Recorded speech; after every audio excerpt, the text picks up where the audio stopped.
promises to Joseph, and that he promised to be with Joseph. And we can take great faith and strength as we read these stories, study the life of Joseph, that just like Joseph, he promises to be with us, and he will not leave us. In our lesson today, we're going to learn about the beauty from the broken.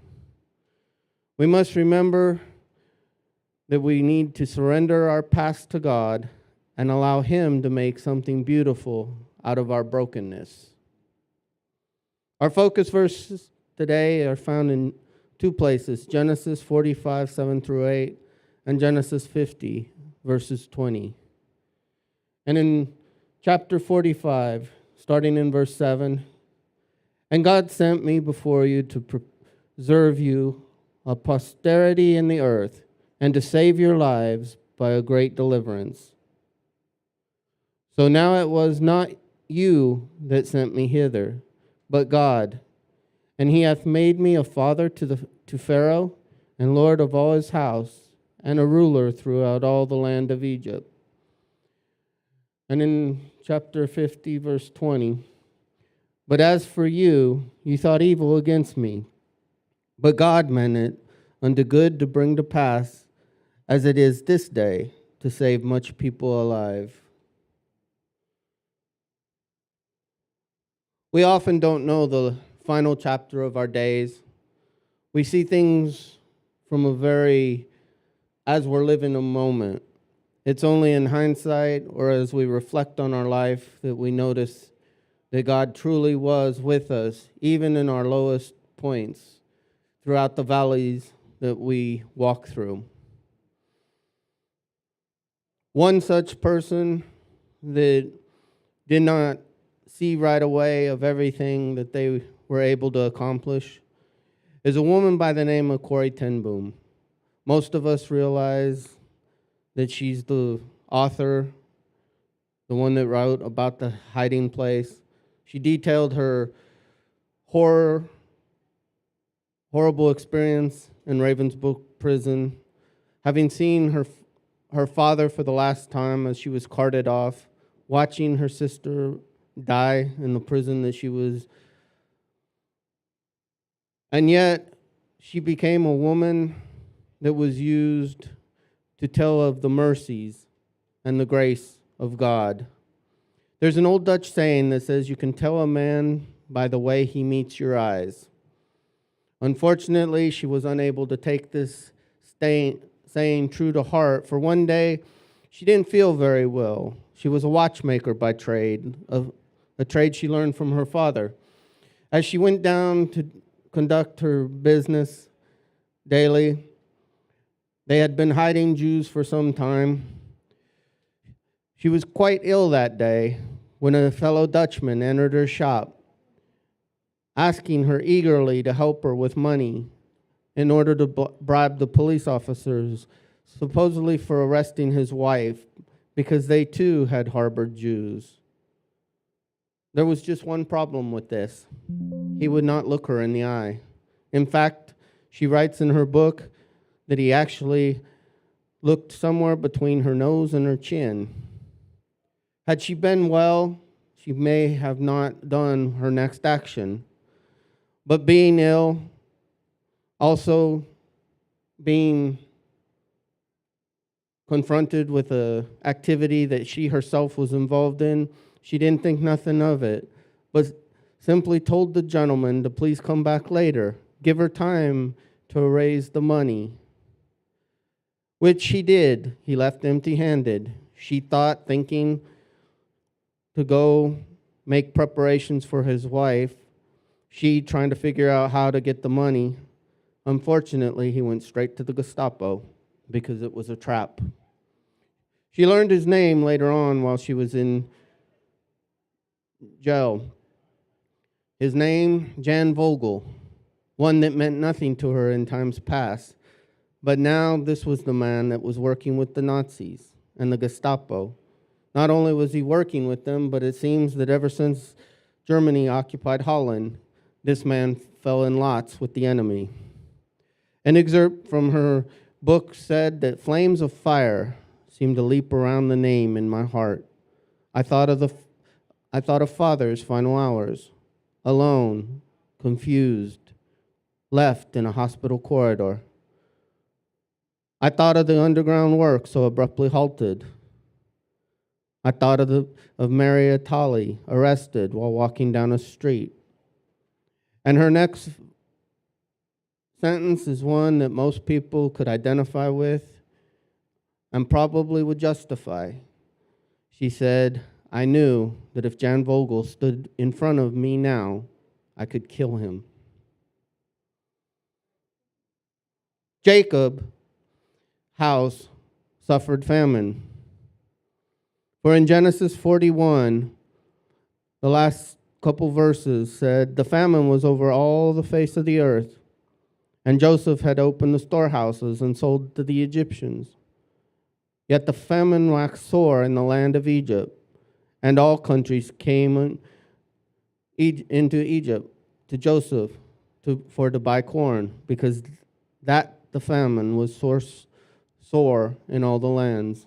If we remember from last week, the Pharaoh had been given a dream about the cow eaten by a skinny one, about good ears of corn that are eaten by withered corn. And in both cases, that which ate resumed the gaunt.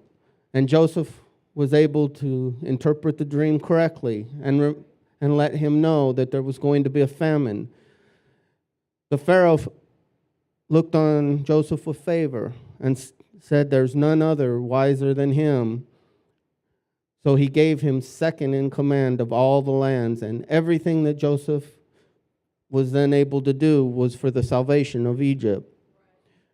Yet the famine spread even further, and now it was going into other lands. In chapters 42, beginning in verse 6, now when Jacob saw there was corn in Egypt, he said unto his sons, why do you look upon one another? And he said, behold, I have heard that there is corn in Egypt. Get you down thither, and buy for us from thence, that we may live and not die. And Joseph's 10 brethren went down to buy corn in Egypt. Joseph, being in charge of the corn, was in an opportune place to notice everything. It's not normal to see one family with 10 brothers, and Joseph immediately was able to recognize. It says in verse 6, and Joseph was the governor over the land, and he it was that sold to all the people of the land. And Joseph's brethren came and bowed themselves before him with their faces to the earth. And Joseph saw his brethren, and he knew them, but made himself strange unto them, and spoke roughly unto them, and said unto them, whence come ye? And they said, from the land of Canaan to buy food. And Joseph knew his brethren, but they knew him not. Time had changed the situation. In the past, the brothers sat watching sheep for their father. Looking out, they saw that coat of many colors, derogatorily saying, hence cometh the dreamer. They even plotted of something to do. They were arrogant, prideful. They knew that the father had sent the younger brother out to spy on them, and they didn't want their deeds known. Now here they were, as the dreamer had said, given acquiescence to their brother. But their brother had changed. He now dressed like an Egyptian. He now looked like an Egyptian. They did not recognize him, but Joseph knew. Joseph then gave a test to his brothers. First, he accused them of being spies. For in verse 9, it says, and Joseph remembered the dreams which he dreamed of them, and said unto them, ye are spies, to see the nakedness of the land ye are come. And they said unto him, nay, my lord, but to buy food are thy servants come. We are all one man's sons. We are true men. Thy servants are no spies. Joseph had power at this point. He could have gotten revenge on the brethren that sold him off. He had it within his power to take their life. But yet, to further prove them, it says, "Hereby you shall be proved. By the life of Pharaoh you shall not go forth hence, except your youngest brother come hither. Send one of you, and let him fetch your brother, and you shall be kept in prison, that your words may be proved, whether there be any truth in you, or else by the life of the Pharaoh, surely you are spies." And he put them all together into a ward for 3 days. How it seemed karma had caught up with the brothers. Here they were, years ago, selling one brother with no thought of what was to become of him. Now, having made the error of revealing that there was still another brother, it gave Joseph the leverage to complete the test. Reuben seemed to have remembered their errors, for he realized his sin. But yet they had to do what Joseph had asked. They left behind a brother and returned home with the corn and let their father know. Jacob had already lost, or thought he lost, his young son to a trick that they had pulled of wild animals. He was not about to lose his last son, for both Joseph and the youngest were born by the wife Rachel, whom he loved, whom he had thought he was getting married to when he was tricked by his uncle Laban. He'd already lost the first one of the woman he loved. He couldn't afford the second. So he kept his brother in home until finally the famine once again was so great. Running out of food, he tried to send the brothers back to buy more, for there was still corn in Egypt. They reminded Jacob that they could not without the young brother. Finally, Reuben put his own life on the line. He told his father that he would give his life if something happened to his youngest son, but they needed food. Reluctantly, with sorrow, Jacob watched as his family went a second time to Egypt. This time, Joseph realized who they were. His second test was one of even greater. In Genesis 42, it starts off, "And he commanded the steward of his house, saying, Fill the men's sack with food, as much as they can carry, and put every man's money in his sack's mouth. And put my cup, the silver cup, in the sack's mouth of the youngest, and his corn money." And they did according to the word that Joseph had spoken. And when they were gone out of the city, and not far off, Joseph said unto his steward, Up, follow after the men, and when thou dost overtake them, say unto them, Wherefore have ye rewarded evil for good? Is not this it in which my Lord drinketh? And whereby indeed he divineth? Ye have done evil in so doing. The brothers had no idea they were being tested again. Starting from the oldest, he allowed his bags to be searched, down to the youngest. As it went from the oldest, Reuben, Simeon, Levi, nothing. They probably had much go through their minds. And finally they came to Benjamin. And there, as Joseph had commanded, was his silver cup.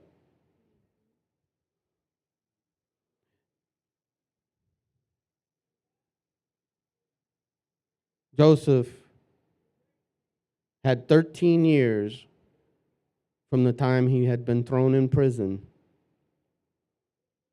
13 years away from the father that he loved, brothers that he thought were there for him.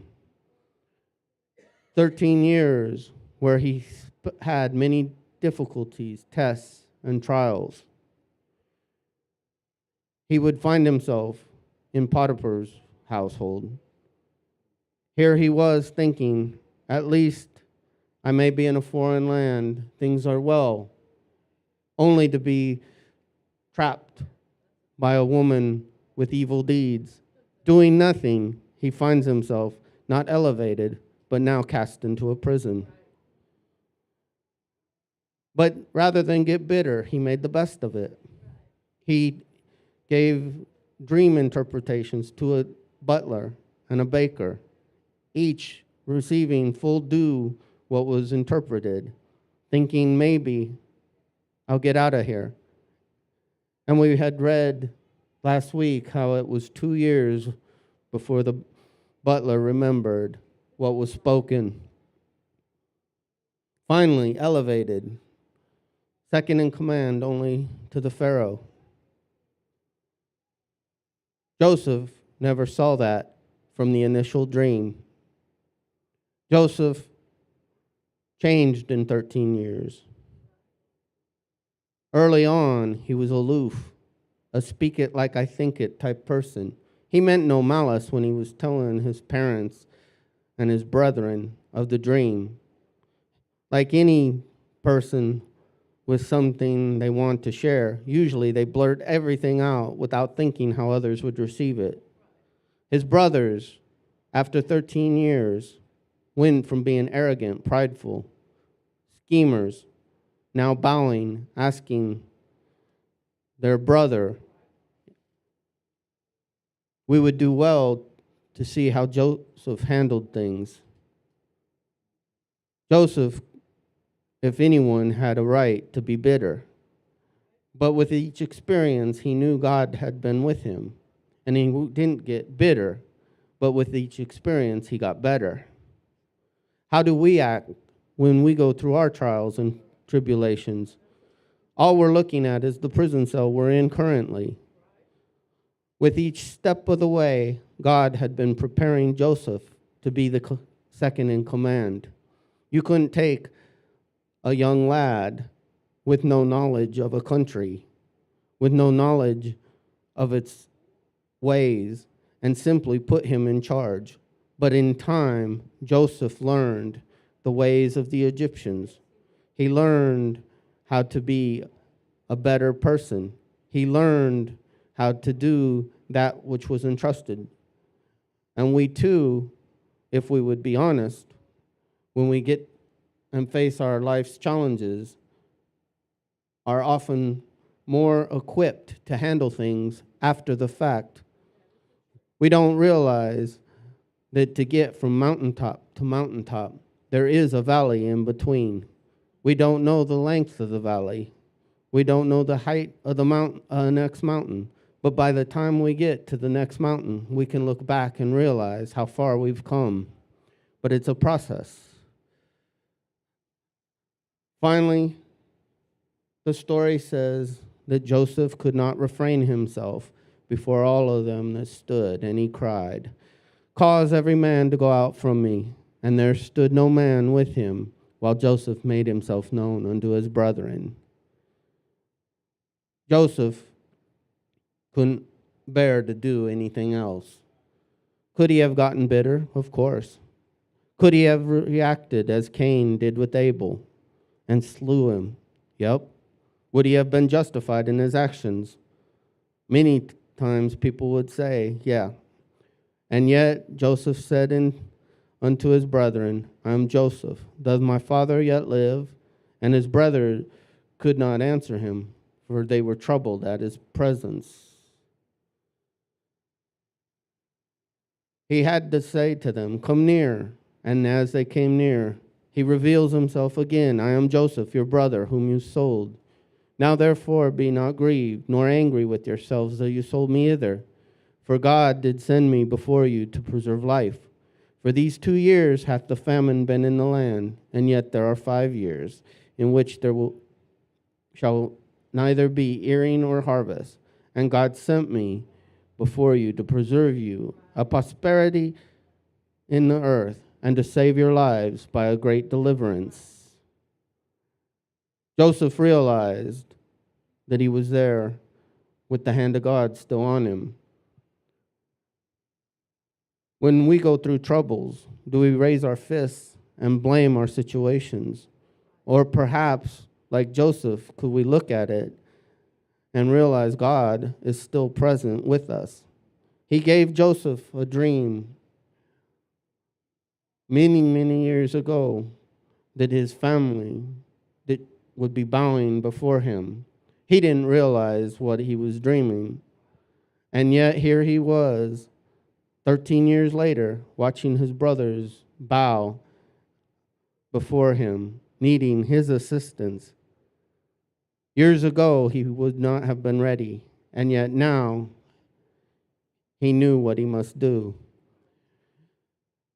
He further told his family in verses 9 through 11, "Haste ye, and go up to my father, say unto him, Thus saith thy son Joseph, God hath made me Lord of all Egypt. Come down unto me, tarry not. And thou shalt dwell in the land of Goshen, and thou shalt be near unto me, thou and thy children and thy children's children, and thy flocks and thy herds, and all that thou hast. And there will I nourish thee, for yet there are 5 years of famine, lest thou and thy household and all that thou hast come to poverty." Rather than revenge, Joseph reacted with mercy towards his family. He didn't only save his brothers and their family, but his father and all that his father stood for. We must remember God's plans are greater than our plans. We don't understand everything. Isaiah 55, 8 through 9 says, "For my thoughts are not your thoughts, neither are your ways my ways, saith the Lord. For as the heavens are higher than the earth, so are my ways higher than your ways, and my thoughts than your thoughts." Have you ever sat and thought about the wonders and the things of God? How things would be different if you had a bird's eye view of the entire situation. Too often, as we climb, we do not see what's on the other side of the mountain. We don't realize the blessing or the tragedy that may befall us. God sees from a different perspective. As a man who sits on top of a hill watching a car come up the road, the driver of the vehicle, all he sees are the windy roads and that little bit of vision in front of him. He does not see the rocks that are tumbling down the side that will block his path, or the car coming the other way that's going to take the turn too wide and enter his lane.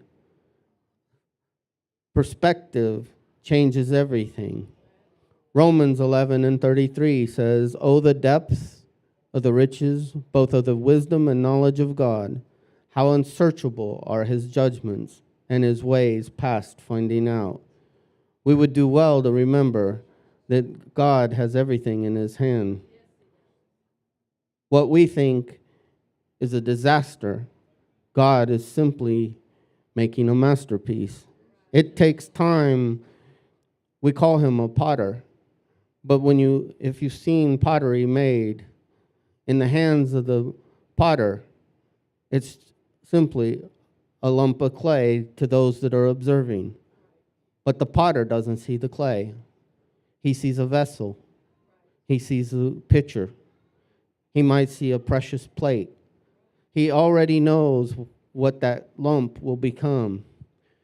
And if we would take time to continue to watch, we would see how he carefully and methodically brings it to its shape and to its purpose, with water, with heat, sometimes with a scraping device to remove excess. He carefully and methodically makes it into something useful and beautiful. And yet the clay has no say in what it's to become. The clay also does not see what its ultimate thing will be. Sculptors who sculpture in stone, they look at stones and they see a statue. I've looked at many rocks and still see the rock. I am no sculptor, and yet God sees everything within each life. Finally, the story ends with Jacob and his family heading out to Egypt to live.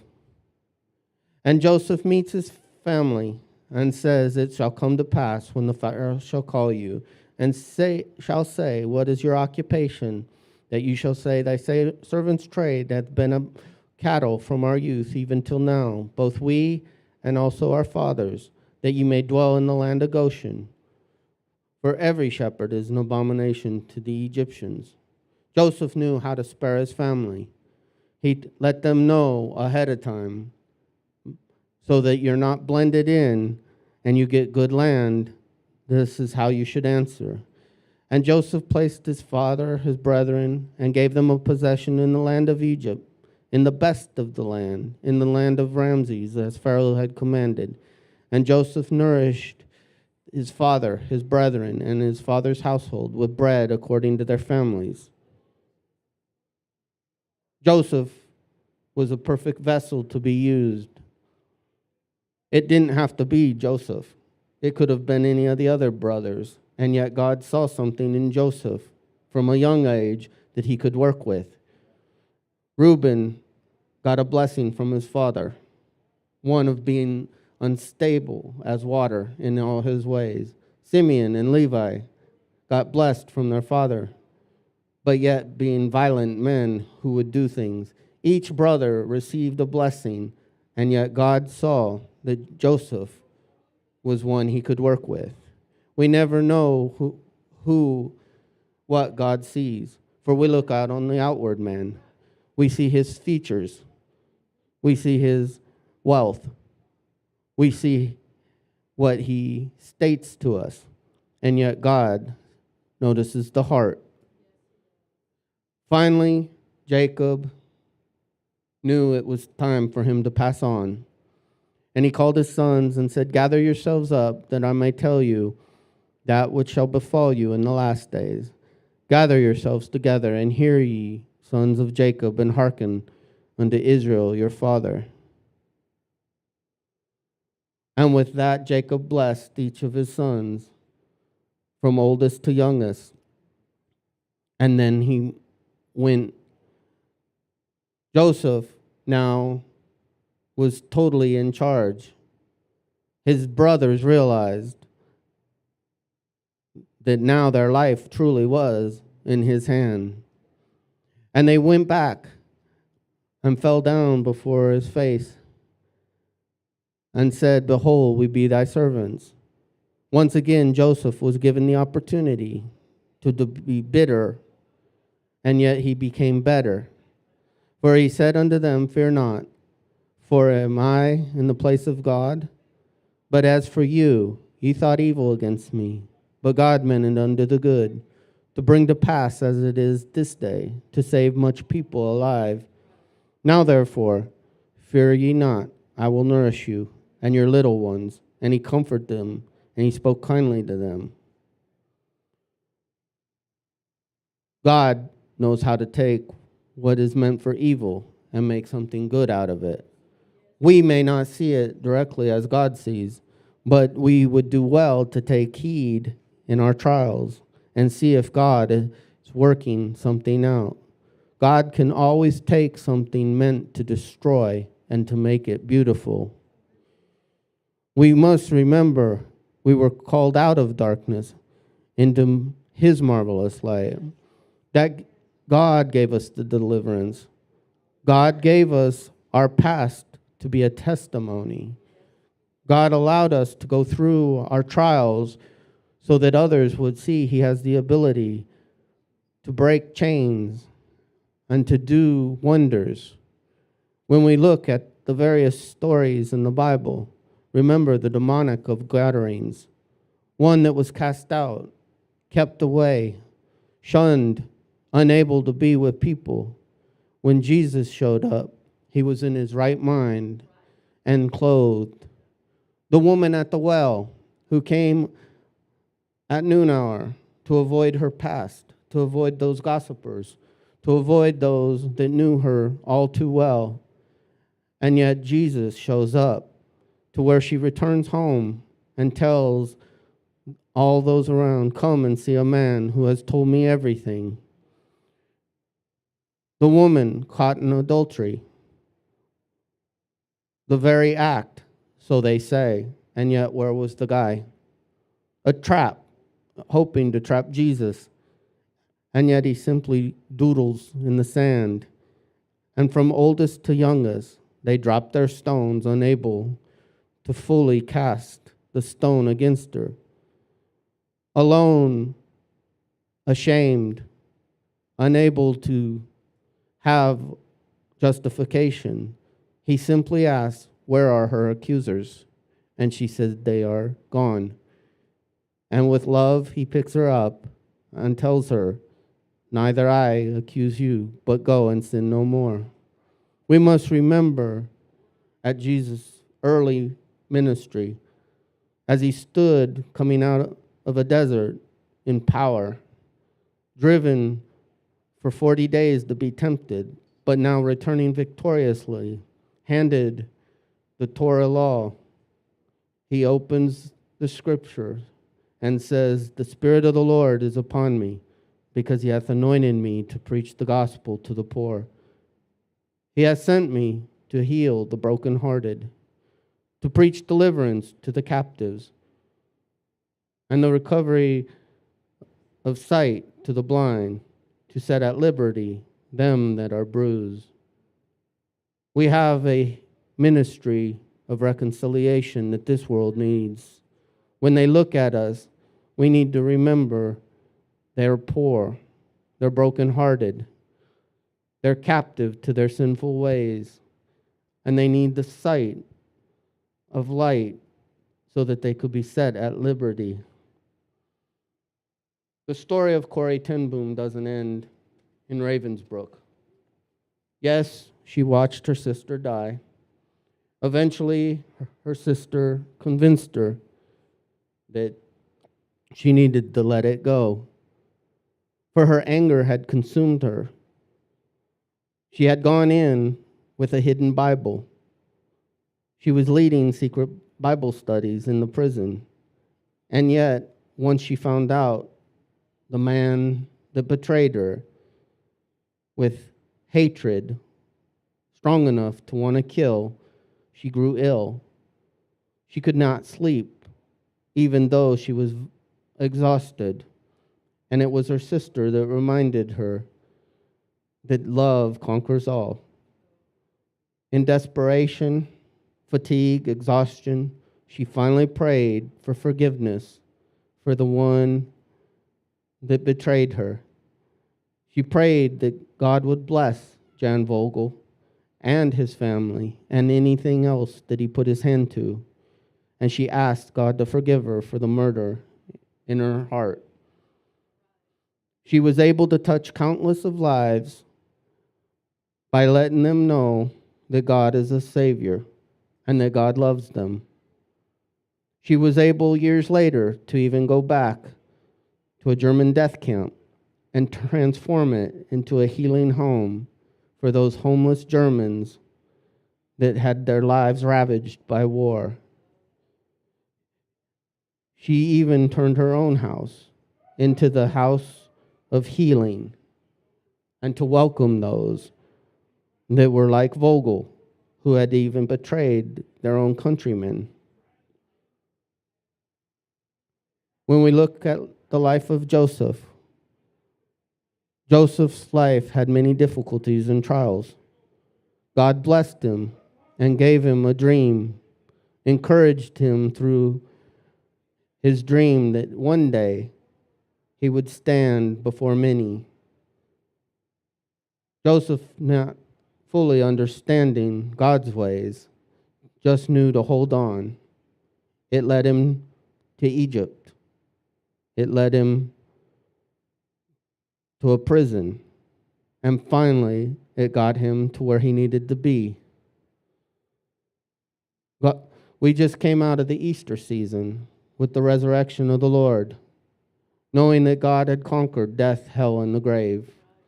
And we have a great opportunity to let people know not only did he conquer the grave, death, and destruction, but that he is a God of restoration, and that he can take our broken lives and he can mend them and create something beautiful from them. We may still be in a prison house. We may be in a valley of despair. We may find ourselves wading into the oceans of stormy life. But that's not the end of it. And God somehow can take our trials and our past and redeem us and restore us. We may not be elevated to Joseph's stature. Our brothers and sisters may still wind up being like all brothers and sisters, fun to be around for dinner, but soon to be let go because they annoy you.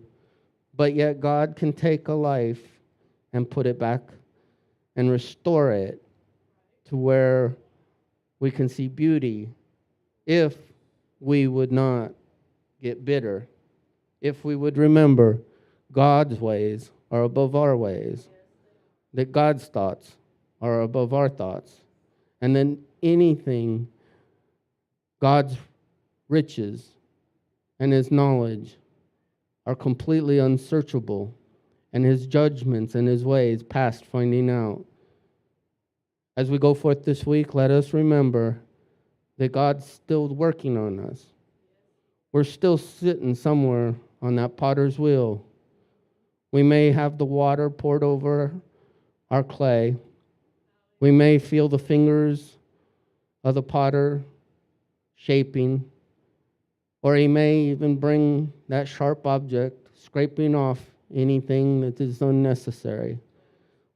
But we must remember, in the end, God has something prepared for us, better than what we have for ourselves. And we should share this with others so that they too would receive the comfort in what God can do for us, he can do for them. Let's remember to come back at 10:15 and see what God has for us live as we hear once more that blessed word and realize we were called out of darkness and into this marvelous light to share with others